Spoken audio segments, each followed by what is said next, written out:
What is up, everyone? So today we're working on the yellow E46. As you can see down below, I have the G80 M3 G82 M4 rear diffuser, and it actually kind of fits. Like, as you can see up top, it looks good, but this bumper is not OEM, so it's a little different. It's full fiberglass, so the clips that are on this diffuser don't actually go in, but it sits actually pretty well. So I'm thinking what I'm going to do is, since as you can see right here, you kind of have to push that in, and the side pieces actually poke out a little bit too much.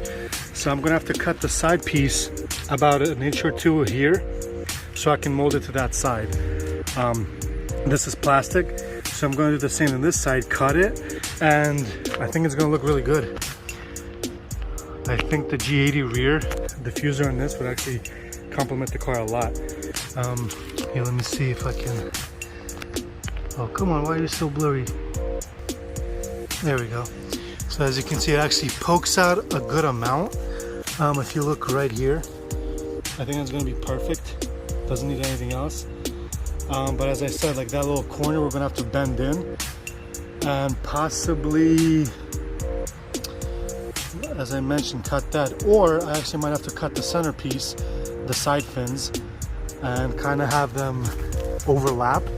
So if I cut it right about here, it would overlap on the side pieces, and I think that might actually look good as well.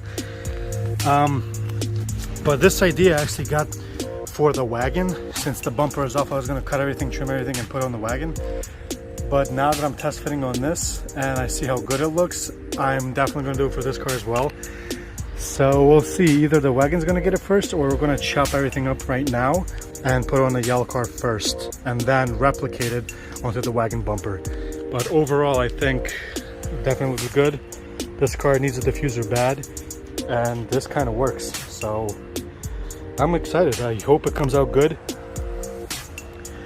I'm definitely going to measure multiple times so I don't cut too much and then have to apply more plastic on top, because the way we're going to connect these together is by plastic weld. So we're going to cut a little bit, buy plastic weld, melt it together, sand it off, add some more plastic, keep doing it until it's nice and strong and it forms onto the body. But as you can see right here, if I take the side piece, if I put it on that, then it leaves a gap right there, as you can see, in the pokes. But if I do this,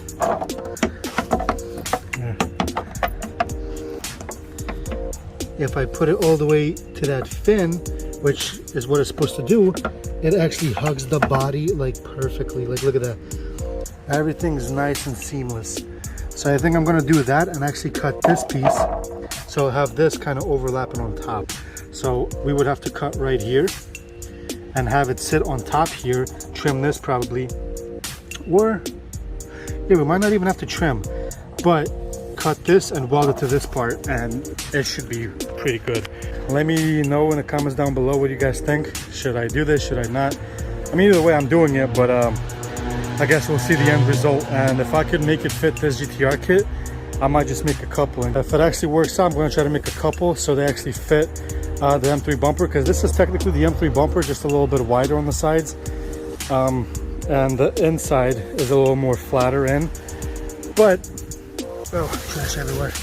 But that being said, if I could get it done, I think I could try to make a couple of these and sell them to you guys that have M3s. So I have the side pieces completely on. See if I can brighten it up a little bit, but as you can see, so both the side pieces are completely on. I actually trimmed them, like I mentioned I was going to do right here. All I have to do is really patch this up inside and paint it black, but it's even with the bumper. It looks really good. I'm actually really happy with how it looks on the side. It's like perfectly formed to the body, or to the bumper I should say. And then right here, it's right and even with the little slit that's open right there. So when I'm going to trim this and put on that, it should look perfect. So I'm definitely doing this for the wagon. It came out really good. I'm definitely really happy with it. Just looks really, really good. Really surprised. But yeah, I'm gonna try to put this center real quick and see how it looks. Here's the finished product pretty much. Everything's bolted on. I got Vladimo here. He just got a YouTube channel done for his green car. Go check him out at this E46. I'll link it down below, but check that out. We made it work.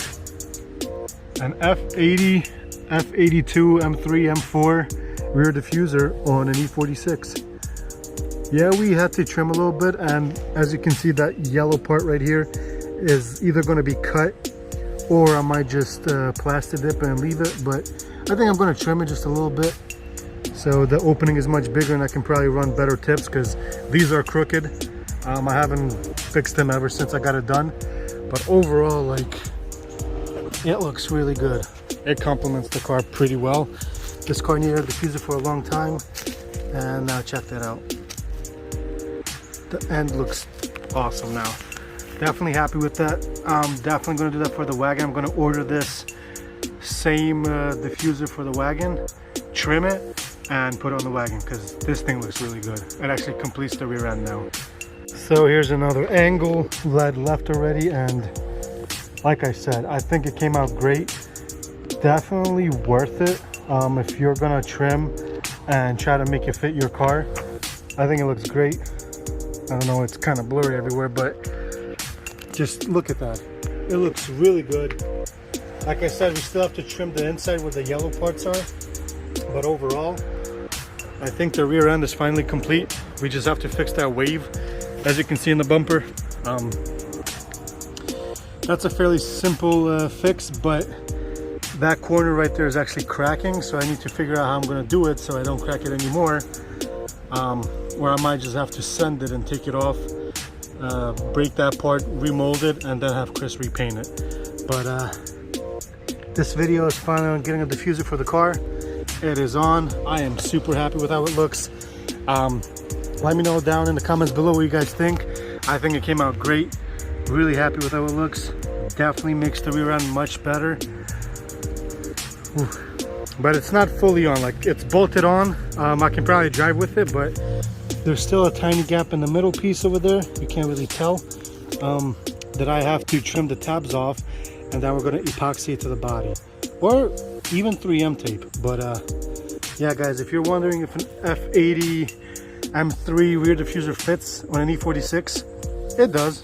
Just requires a little bit of trimming. We trimmed right there. We trimmed right here on the inside. It doesn't look pretty, but we're gonna actually touch it up with some plastic weld. And yeah, but as I said, you can see there's a gap right there and a gap up top. Those gaps will get filled in once we remove those tabs, and then we can recenter the exhaust. But overall, super happy with how this looks. Just look at that. That looks so good. Definitely happy.